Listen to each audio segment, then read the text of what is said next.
just a couple of notes that I want to point out to you because this will help make a little more sense as we gather together on Sunday.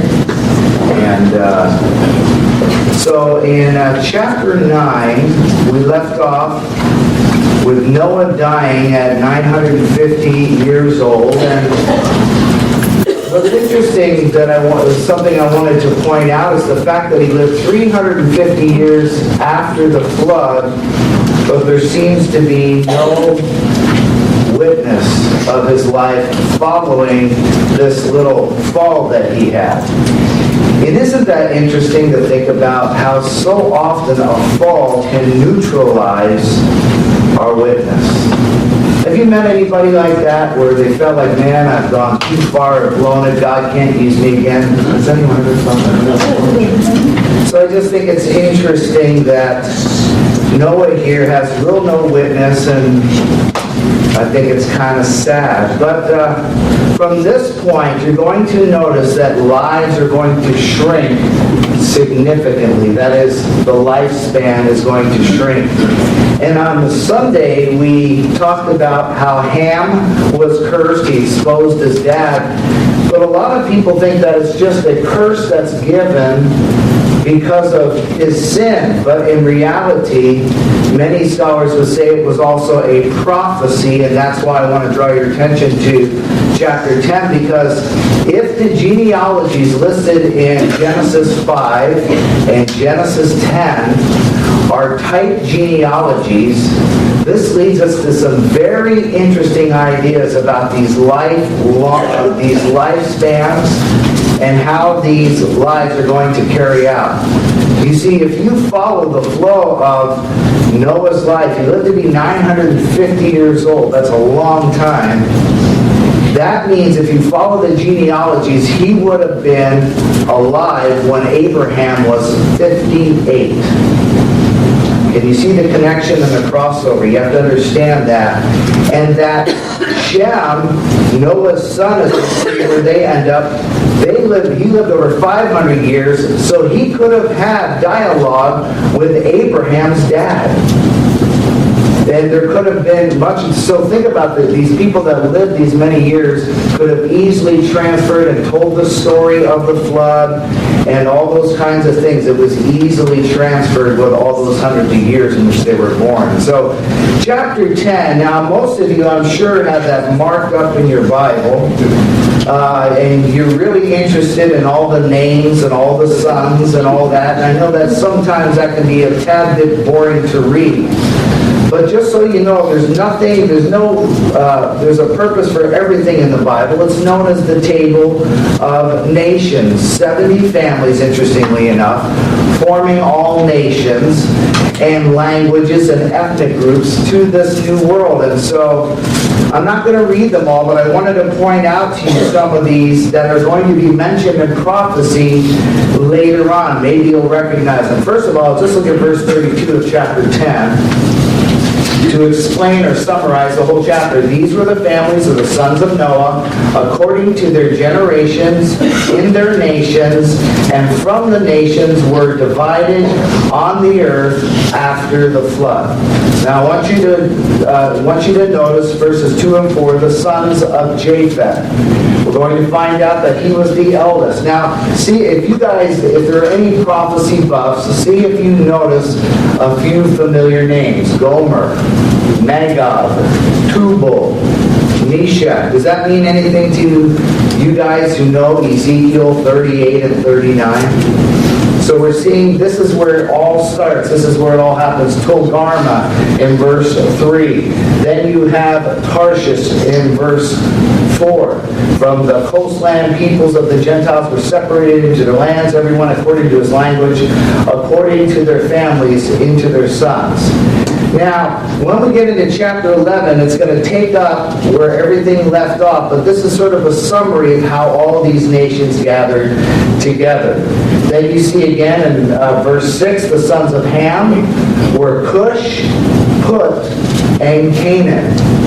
So you have the sons of Japheth would become the European and Asian peoples. You have the sons of Ham, which would be all future enemies of Israel.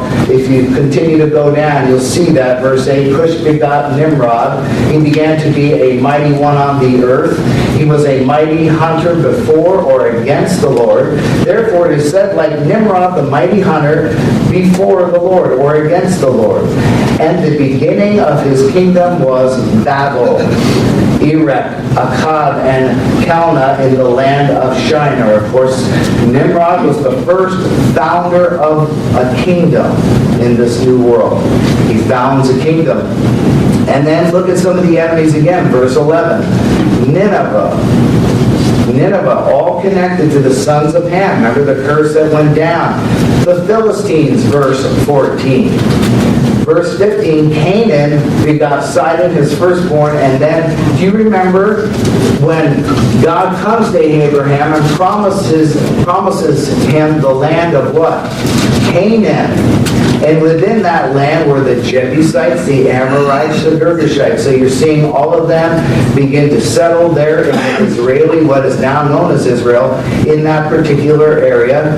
And then it says in the latter part of verse 18, Canaanites were dispersed. Verse 19, and the border of the Canaanites was as far as Sidon, as you go toward Gerar, as far as Gaza.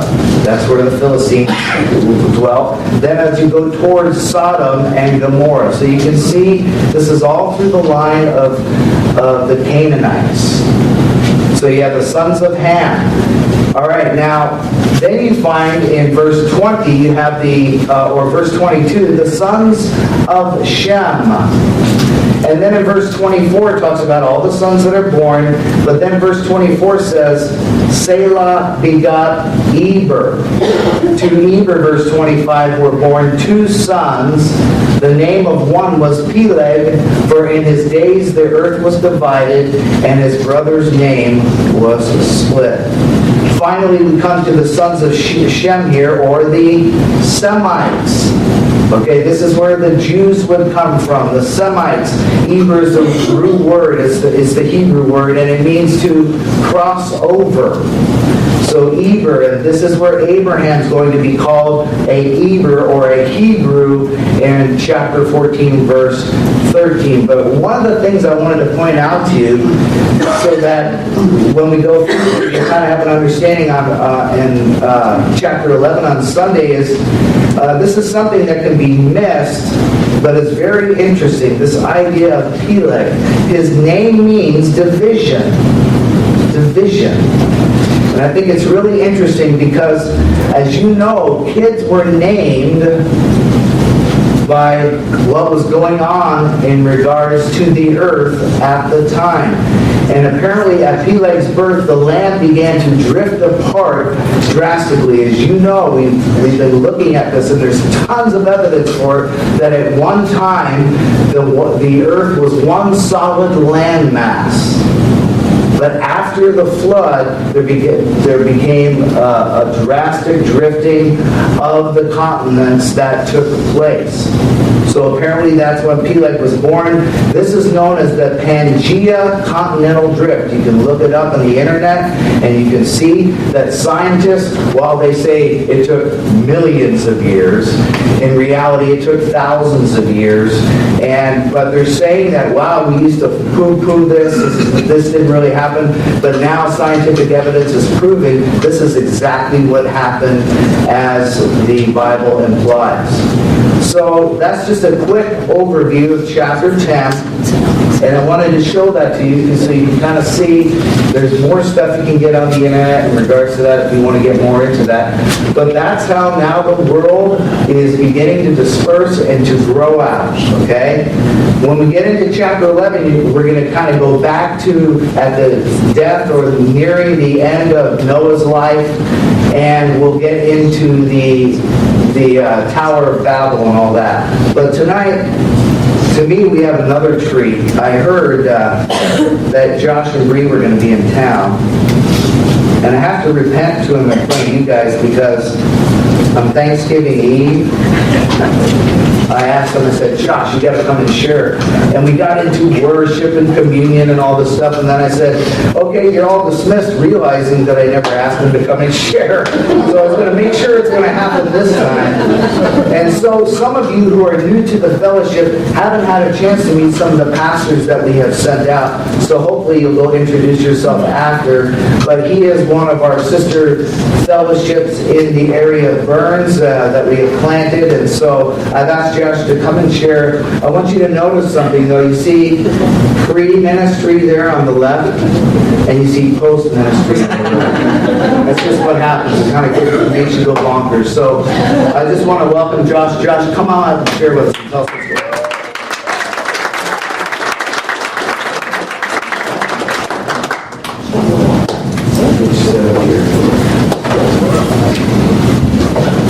I remember this time.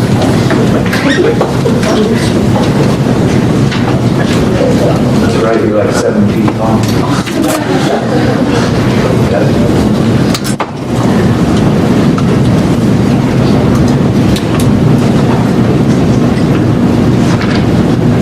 Well, hey everybody. It's great to see you guys. Why don't we open our Bibles to Hebrews chapter 1, and while you guys are doing that, Jeff had asked me to give a quick update, and like he said, we are in Burns, and we've been there for about 3.5 years now, and just a great time to see what the Lord's doing there, and just watching him just open doors and provide every step of the way. And we just got moved in. We were in the senior center for all this time and just finally got moved into our building. We have about 40 acres. And just, the Lord opened all these doors and we were able to get a well and a septic and the electric and phone and everything out of the property. And so finally get moved into it. And then someone donated a double-wide modular building to get us going out there, so something to start with. And so finally got that all set up and had some just awesome help from you guys and many of the people in this church who came over to help and get the septic done and get we built a big deck out there. We have plans this summer to build hopefully an amphitheater outdoors and start doing some outdoor stuff and get a parking lot going and things like that. Right now all the snow's been melting and we don't have a parking lot, so it's like people just try to stay out of the puddles and stuff. But it's all work underway, and it's just been awesome to see what the Lord is doing. And probably one of the most encouraging things that I could share with you about what's happening is we've had this last February, we had our second annual week of fasting, and it was just so encouraging for me and for Bree to see just the people coming out, and just the first year or something like that, we just say, hey, we're going to take a week to just pray and fast and just be involved as the Lord leads. And just the first year was like just a small handful of people just even coming to the prayer meetings and just engaging in any way in fasting and those kind of things. And just this year to see, first of all, the fruit from last year's time. When we prayed, one of the specific things we prayed for was that the Lord would give us favor, just like he did with Joseph in the sight of the governing officials and the inspectors and all the things you have to deal with. And just a year later, pretty much to the day, we're in our building and we prayed for provisions. We prayed for chairs. Right after we prayed, we got the chairs. So the chairs that we got were the exact number that we could fit in that building. And so just be sitting there. And we also, there was a lady who couldn't get pregnant, and she just came and was just fasting and praying. And she has a little girl this year. So just awesome things. But then this year to see, there was about 17 different people who were able to come to the prayer meetings that we would have morning, noon, and evening. And then probably about 13 people that took part in the fast in some way or another. And just to see a desire, you know what I mean? Just for people to say, Lord, I just want more of you. I'm hungry for more of you. And I'm just going to take this time to seek you. It's just really encouraging.